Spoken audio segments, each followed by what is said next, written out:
예, 이번 시간에는 우리 세무사랑 프로를 통한 연말정산 실무 파트를 설명을 드리도록 하겠습니다.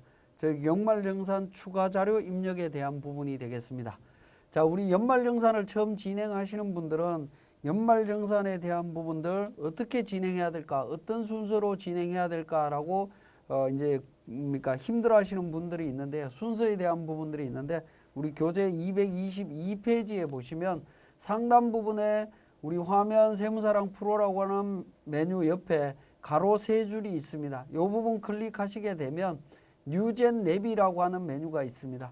뉴젠 랩이라고 하는 메뉴를 통해 갖고 확인을 하실 수가 있는데요. 자, 뉴젠 랩이라고 하는 메뉴를 좀 더 크게 확인을 하시면 왼쪽에 뉴젠 랩이라고 하는 부분에 역삼각표를 누르면 우리가 확인하고자 하는 메뉴들이 있습니다. 그 중에 우린 근로소득 연말정산을 선택하셔서 기초정보 입력, 그 다음에 명세서 이렇게 작성하고 연말정산 추가자료 입력에 가서 정리해서 신고한다. 흐름이 나와 있습니다. 이 흐름대로 진행하시면 되겠고, 이 흐름에 관련되는 정보들을 다 확인하셨다라고 하면 관련되는 메뉴를 바로 클릭하게 되면 관련 메뉴가 바로 실행이 된다라고 보시면 되겠습니다. 그렇게 진행하실 수 있다라는 점을 말씀을 드리겠습니다. 자, 그러면 우리 뉴젠 내비로 진행하는 부분 말씀을 드렸고요.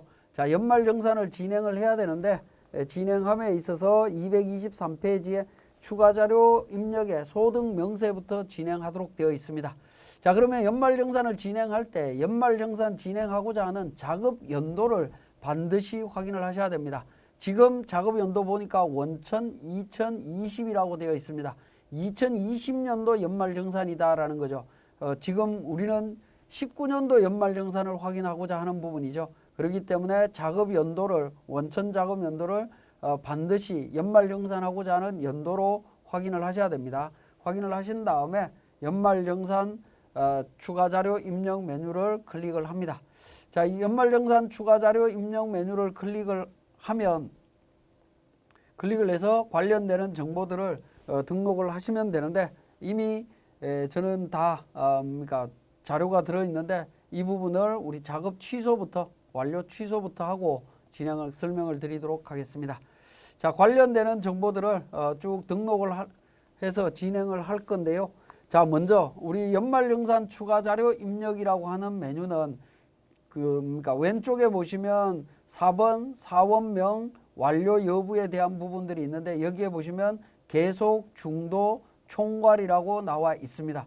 중도는 중도 퇴사자에 대한 부분입니다. 급여 자료 입력과 관련해서 중도 퇴사자 이미 연말정산했죠. 그 내용이 이미 저장이 되어 있고요. 계속 근로자의 경우가 우리 2월 달에 연말정산할 때 진행하는 부분이다라고 보시면 되겠습니다. 자, 이러한 연말정산 추가자료 입력은 우리 소득명세, 부양가족, 연금저축, 연금저축2, 월세주택임차, 연말정산 입력이라고 하는 탭으로 구성이 되어 있습니다. 구성이 되어 있는데 이 정보들을 전부 다 사원별로 소득부터 시작해서 연말정산 입력까지 순서대로 하나하나 정리를 해주시면 되겠습니다. 자, 우리 교재 223페이지에 근무지가 2곳 이상인 경우와 재취직자의 연말정산 정보, 필요 정보를 등록을 해야 된다라고 나와 있습니다. 자, 거기에 보시면 참고사항에 종등근무지나 전근무지의 근로소득 원천징수 영수증상에 연말정산 시 필요한 정보 등록하도록 되어 있죠. 관련 정보 확인해서 등록을 해주시면 되겠습니다.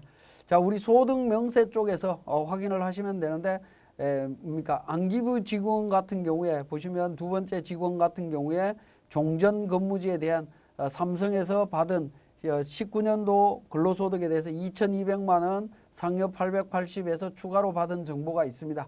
그 정보를 우리 224페이지에 있는 근로소득 원천징수 영수증상에서 확인해서 등록을 해주시면 되는데요. 자, 하단 부분에 보시면 공제보험료 명세라고 있습니다. 여기에 건강보험료, 고용보험료, 국민연금 관련되는 부분이 있죠. 그 정보 찾아서 등록하시고요. 기납부세액을 등록을 하실 때 결정세액란에 있는 금액만 등록을 하시면 됩니다. 결정세액란 이외에 기납부세액이나 납부자 특례세액, 차감 징수세액 뭐 이런 부분들이 있는데 그러한 정보들은 등록하실 필요 없다라는 거 다시 한번 말씀을 드립니다. 자, 그래서 225페이지에 소득명세에 근무지가 2곳 이상인 경우 재취직자 정보 등록 관련되는 부분이 있습니다. 자, 정보 등록을 방금 말씀을 드렸는데 먼저 연말정산을 하려면 관련되는 사원을 불러와야 되겠죠. 사원을 불러오는 거는 4번을 입력해서 불러올 수도 있겠지만 F3번 전체 사원이라고 하는 메뉴를 통해서 계속 근무자를 모두 불러올 수 있습니다. 이미 불려져 와 있기 때문에 저는 더 이상 부르지는 않겠습니다. 자, 소득명세부터 설명을 드리겠습니다. 소득명세는 기본적으로 우리 급여대장에 입력되어 있는 급여자료 입력에 입력된 자료가 자동으로 반영되도록 되어 있습니다. 자, 자동으로 반영되도록 되어 있는데요. 여기에 이제 자동으로 반영된 금액 이외에 추가되는 사항이 있다라고 하면 추가적으로 등록을 하시면 됩니다. 여기에 보시면 과세 대상 추가에 인정상여 추가라고 하는 메뉴가 있는데 여기에 추가되는 부분이 있다면 추가로 입력하시면 되겠고요.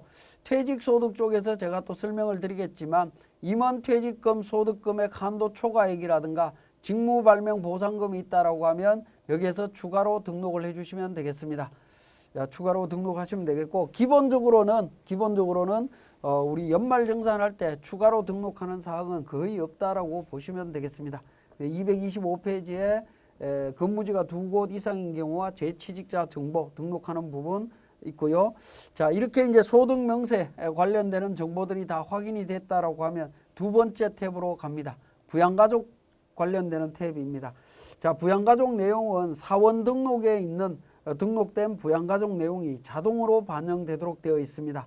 만약에 사원 등록에 등록된 부양가족 명세에 누락된 그러니까 부양가족이 있는 경우에는 이 부양가족 탭에 직접 입력하셔도 됩니다. 직접 등록하면 바로 사원 등록에 자동으로 반영이 된다라고 보면 되겠고요. 그 다음에 소득공제 대상 인원별로 보험료, 의료비, 교육비, 신용카드 관련되는 정보들을 국세청 관련되는 정보와 기타 자료로 구분해서 입력을 하시면 됩니다.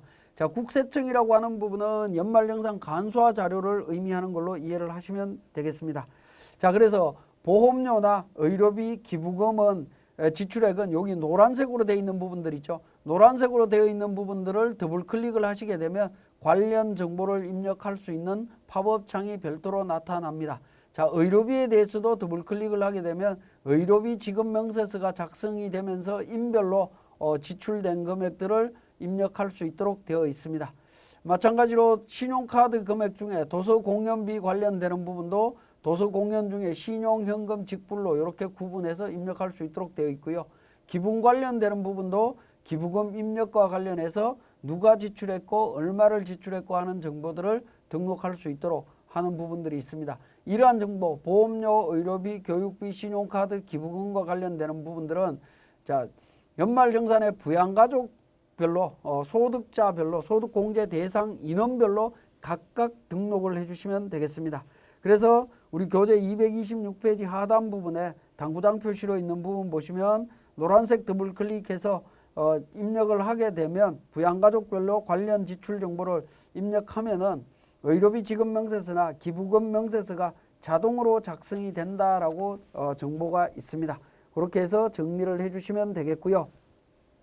자, 이렇게 이제 인별로 등록하는 부분들이 굉장히 어려운 일입니다.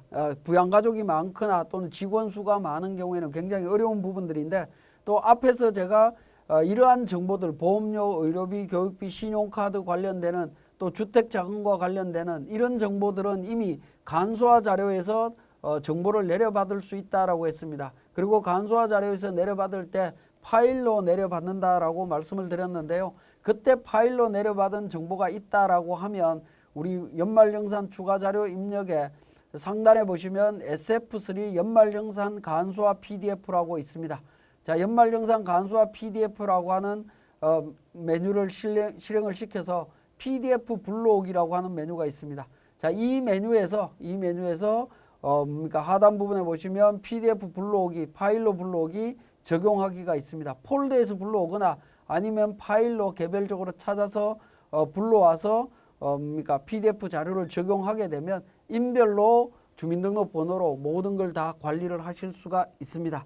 근데 제가 지금 우리 교재에는 228페이지에 그 사례를 제가 그 캡처 화면으로 보여드리고 있습니다만은 실제 이 부분은 관련되는 주민번호라든가 이런 부분들이 임의의 주민번호고 그러니까 가공 숫자이기 때문에 번호이기 때문에 실제 PDF를 업로드 시키는 과정을 제가 보여드릴 수는 없지만 실제 PDF 파일만 있으면 정확한 주민번호로 연동이 되기 때문에 그렇게 인별로 공제 대상 인별로 관리하는 것은 어렵지 않을 걸로 이해가 됩니다.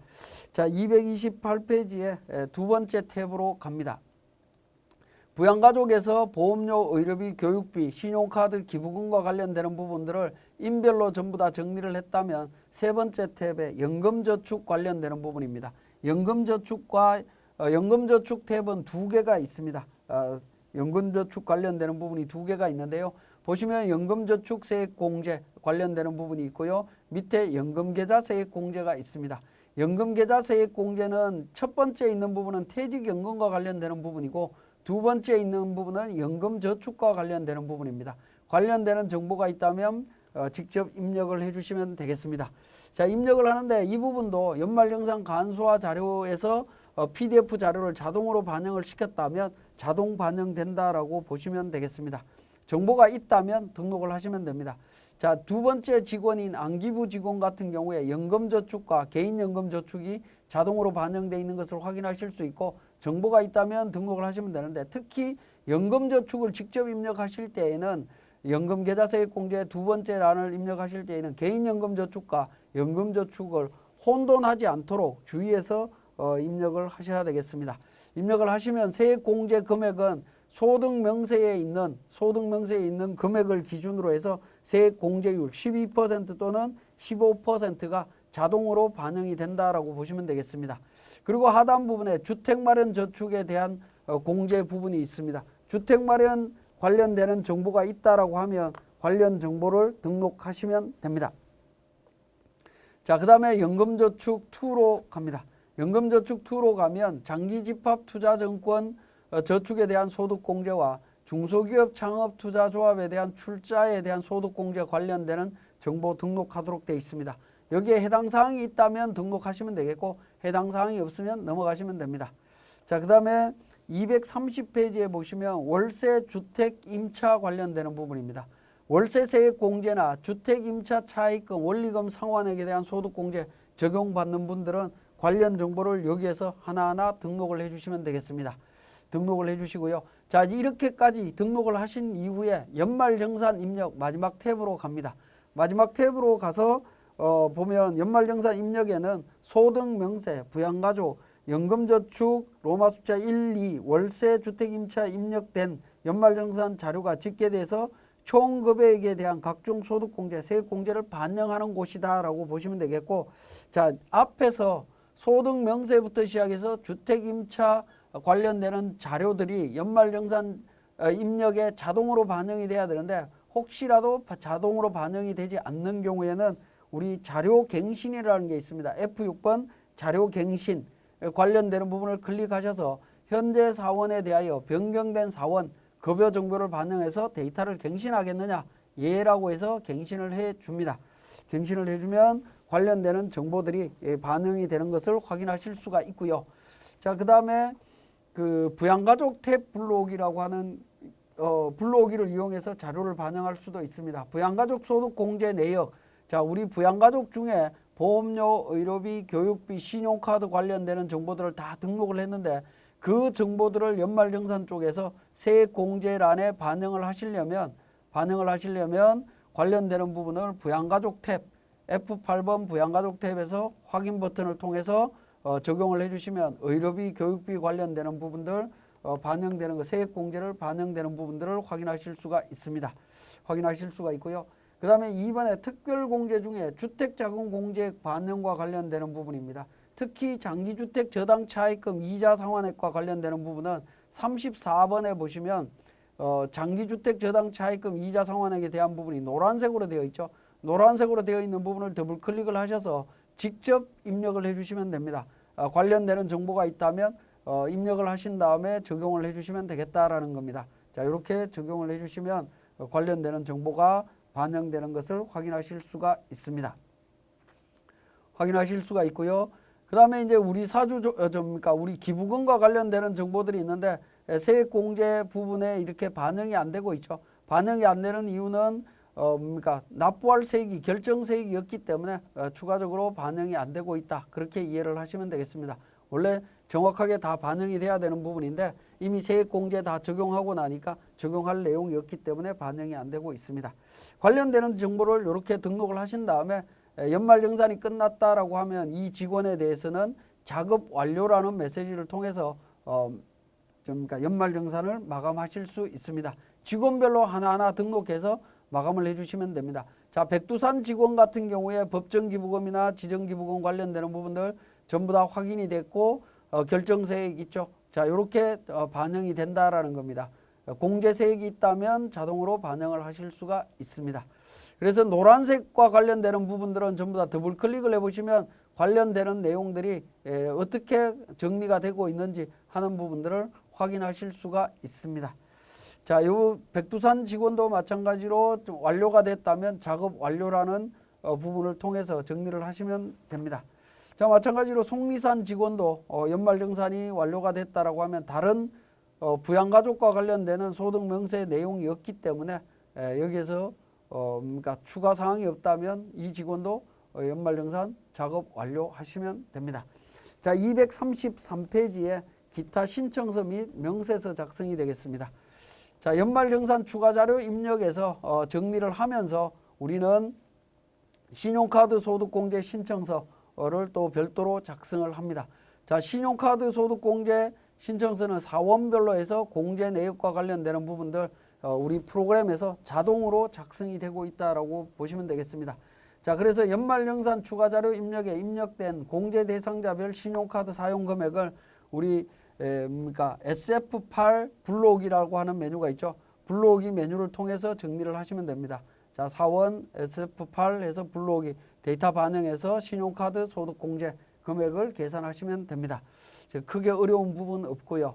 자, 의료비 지급명세서입니다. 자, 의료비 지급명세서 별도로 작성을 하는 것이 아니고 우리 연말정산 간소화 연말정산 추가자료 입력 쪽에서 소득 부양가족별로 의료비에 대한 부분 관련되는 부분이 있다라고 하면 의료비 지급명세서를 입력하는 팝업창이 생기고요. 그 팝업창에 입력된 정보들이 의료비 지급명세서에 자동으로 반영되어 있어서 정리가 되어 있는 것을 확인하실 수가 있습니다. 자, 이렇게 이제 적용을 하고 나면 연말정산 추가 자료 정보와 추가 정보와 차액란에 숫자가 금액이 0이 되도록 작성되어 있는지만 확인하시면 됩니다. 자, 요 내용을 확인하신 후에 추후에 의료비 지급명세서를 우리 지급명세서 제출할 때 함께 제출하시면 되겠습니다. 자, 그 다음에 기부금 명세서가 되겠습니다. 자, 기부금 명세서 내용을 클릭하셔서 내용을 확인하게 되면 자, 기부금이 있는 사원에 대해서 기부자 인적 사항과 기부금액에 대한 정보들을 확인하실 수가 있는데, 자, 기부금 명세서는 기부금 정보를 입력을 하고요. 기부금 조정 탭에 가서 기부금과 관련되는 부분 해당 연도에 공제가 되는지 아니면 다음 연도에 이월이 될 건지 하는 부분을 계산하도록 되어 있습니다. 계산하도록 되어 있고 위에 보시면 공제금액 계산이라고 하는 탭이 있는데 공제금액 계산 탭을 통해 갖고 공제금액을 계산을 하시면 됩니다. 불러오기를 통해서 관련되는 정보 확인하시고 공제금액 반영해 주시면 됩니다. 이렇게 해서 기부금과 관련되는 부분들을 정리하실 수 있다라고 보시면 되겠네요. 자, 그 내용이 우리 235페이지부터 236페이지까지 관련되는 정보를 확인하실 수가 있고 236페이지에 보시면 전년도에 이월되는 기부금이 있다라고 했을 때에는 CFCB 전년도 불러오기라고 하는 메뉴가 있습니다. 전년도 2월 금액을 불러오겠느냐라는 부분인데 불러오기를 통해서 정리를 하게 되면 어떻게 됩니까? 여기에 보시면 종교단체 2016년도 기부금이 있죠. 15년도 기부금과 16년도 기부금이 있는데 자, 한도의 기준으로 해서 당해 연도에 공제가 되는 걸로 이렇게 정리를 했습니다. 자, 이렇게 이제 기부금 명세서까지 작성을 했다라고 하면 우리 연말정산 추가 자료 입력 쪽에서 몇 가지 또 살펴보도록 하겠습니다. 교재는 237페이지가 되겠는데요. 자, 표준세액공제와 특별세액공제, 특별소득공제 관련되는 부분은 서로 비교해서 유리한 쪽을 적용할 수 있다라고 했습니다. 그래서 상단 부분에 보시면 연말정산 입력이라고 하는 탭에서 상단 부분에 보시면 참고라고 하는 부분이 있죠. 참고라고 하는 부분에 특별세액공제 적용분을 클릭을 하게 되면 특별세액공제 적용했을 때 나오는 세액과 표준세액공제를 적용했을 때 나오는 세액 둘 중에 유리한 쪽으로 적용하고 있다라는 겁니다. 그죠? 적용하고 있는 것을 확인하실 수가 있습니다. 자, 지금까지 연말정산 추가자료 입력에 대한 내용들을 정리했습니다.